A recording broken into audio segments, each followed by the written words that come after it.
Hello, this is Chef John from foodwishes.com, and today I'm going to show you cherry Clafouti. It's basically kind of a cherry custard pie pancake thing.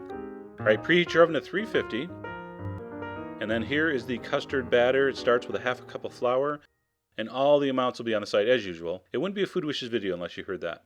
Alright, we got some sugar, we're going to put in a pinch of salt, and then our milk. Now what you want to do, you're going to whisk this together at this point. It's going to get 3 eggs in a minute, but if you put the eggs in, I always find it much harder to get the lumps of the flour out, and many recipes call for this in the blender, which works great, mixes everything beautifully, but then you got to clean the blender. Who wants to clean a blender when you don't have to? So if you whisk it before you put the eggs in, the flour and the sugar and so forth will whisk into the milk really easily, and then you can add your eggs. Alright, so after the eggs, we're going to add a tablespoon of vanilla, one of the key flavorings in this.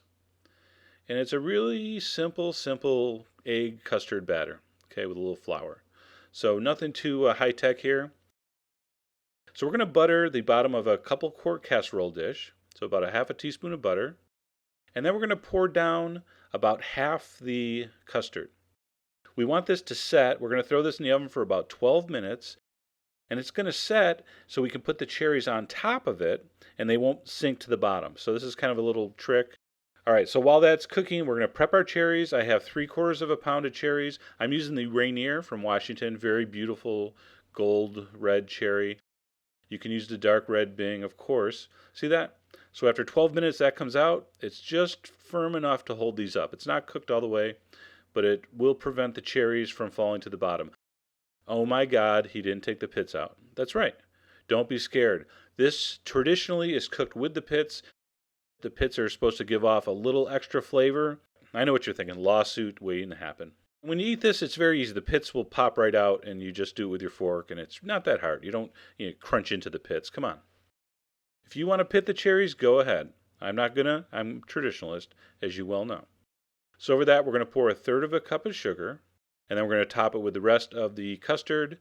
And I didn't pour it in because I don't want all my cherries rolling around. So I'm going to put it in carefully with a ladle.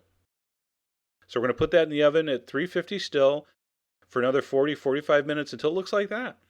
See how in the back there it kind of poofed out? That's very common. Sometimes it does it on all 4 sides, sometimes just one side. You can't tell with a Clafouti. They got a mind of their own. And I know I should have cleaned that spot off camera, but it was bugging me, so I scraped it off and, burned my thumb, but it was worth it. And then we're going to let that cool. Once this cools to just warm, you scoop it out on a plate, you kind of push the fork down on that cherry, the pit will pop right out, and you take a fork of that amazing vanilla-scented cherry, kind of custardy, kind of, I don't know how to describe it. It's unbelievable. You got to try this.